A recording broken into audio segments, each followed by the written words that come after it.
Hello all, hope all are fine. Happy Sunday. Today it's a pleasant Sunday and I'm preparing some breakfast for my family. So just thought of sharing something with you. I'm preparing actually appam, but appam is not my today's dish because I already prepared it. This is about the side dish for the appam. This can also be had with the chapati, rice, puri, anything which you like. Okay, so let's get started. It's a very simple side dish. It's going to be made with this. See, cute dry peas. I had soaked it overnight, say about for 8 hours, and this is it. So we'll cook this. So before I proceed with the other ingredients, let me cook this in a pressure cooker.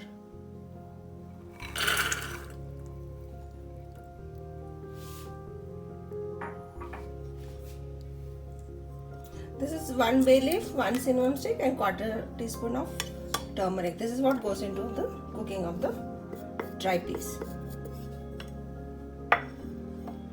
And some water, sufficient enough that this paste gets fully immersed in it. Only then it will get cooked faster.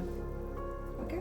Now I'll be cooking it for 2 whistles, and let me check how if it's sufficient or not. I haven't added the salt yet. I will add post cooking because it will delay the cooking. That's what my mom used to say, so I follow it. While our pressure cooker is cooling down, quickly let's have a look at the other ingredients. These are very simple ingredients which is readily available in your kitchen, which I've used. Okay, so this is 1 large onion chopped roughly because this is going to be roasted. It's fine. And then my favorite curry leaves and 2 green chilies slit, some coriander leaves for garnishing, and this is say 4 to 5 garlic and a small piece of ginger. This I'm going to crush it in my mortar and pestle. Whenever you prepare such curries, make sure that you use a fresh ginger and a garlic, not the ready-made paste. It won't give that authentic taste if you're using the ready-made ones. So try using a fresh one. Now in masalas, not much. This is a homemade coriander powder. I always say I like the flavor of a coriander powder, especially a homemade one. So if at all you are interested in having it, just buy a coriander seed and dry roast it in the tawa and make a powder out of it. And believe me, this has a very good flavor when compared to what you get in the market. So this is 2 teaspoons of the coriander powder, 1 teaspoon of the spicy red chili powder, quarter teaspoon of turmeric powder, and half a teaspoon of the garam masala powder, and half a teaspoon of fennel powder. Don't skip adding this fennel. Fennel and coriander will give a good aroma to your curry, masala curry. Okay. So even if you skip the garam masala, these two will replace with all that. That's it about the masalas. And now, sorry, I missed. This is 2 medium-sized tomatoes. That's all the ingredients. And now let's go and start roasting these. After 2 whistles, our peas are well done. So just take a ladle and just mash few of them. So this will give a good thickening to your gravy. Or if you want, you can even add 1 potato. Even that is also fine. And now just add the salt. Half a teaspoon, half portion of the salt you can add now. Remaining half while roasting the onion and the tomato. So what this will help in the salt getting absorbed into the peas. Now we'll just close and keep it, and we'll proceed with roasting the onion and the tomato. My pot is hot and I've put 2 tablespoons of oil. Take a little larger pot because you need little extra space for the cooked peas also to be added in later on. Now, okay, the first thing goes is the fennel powder. This will give a good aroma. If you don't have a fennel powder, just add fennel, that's fine.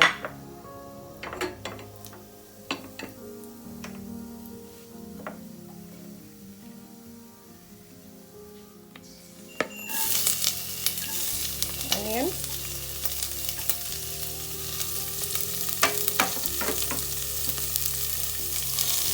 and slightly saute this, and then I'll add in the ginger and the garlic paste. Onion have become transparent now. At this stage I'll add the turmeric. So this will get rid of the raw smell. Only the turmeric. Okay.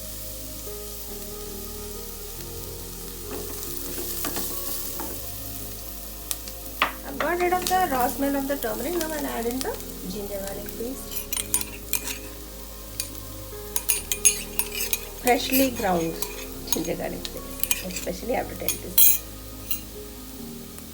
Now toss this until the raw smell of this gets over. Onion is well roasted. Now let's add in some curry leaves. Rest of the masalas.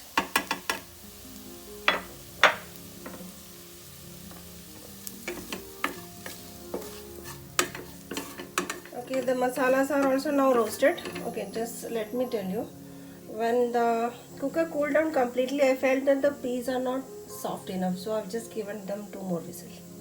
So you can just test and then you can do it accordingly. Okay, I want to mention it. I'm adding the tomatoes.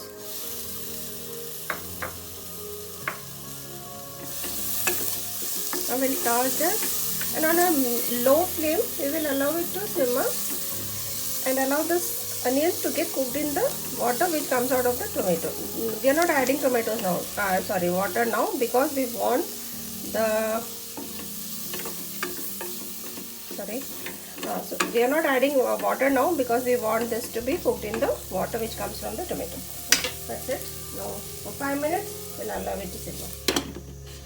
In between you have to keep checking so that it doesn't get burned. To make the cooking faster, I'm adding a teaspoon of salt. The tomatoes are well roasted. Now time to add the peas which we have cooked. And as I mentioned, I gave 2 more whistles.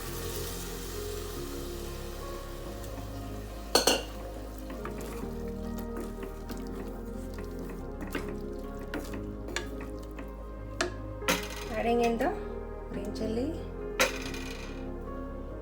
and just mention, I just removed this bay leaf and the cinnamon stick. We don't need it anymore. Let me pour some more water, and then now again I'll allow it to simmer.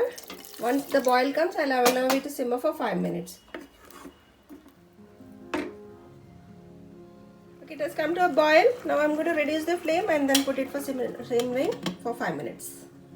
So the masalas and all will get incorporated well with the peas. I'm adding half portion of the coriander leaves. This will give a good aroma. And the remaining half for garnishing.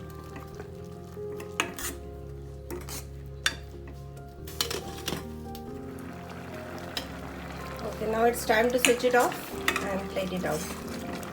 It's just ready.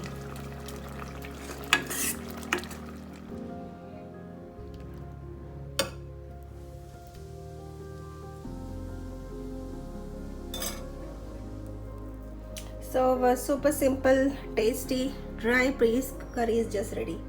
Just prepare it and relish it with anything which you like, and share your views with me. And if you are yet to subscribe my channel, please subscribe and be part of my YouTube channel. So have a nice day, happy cooking, and happy Sunday too.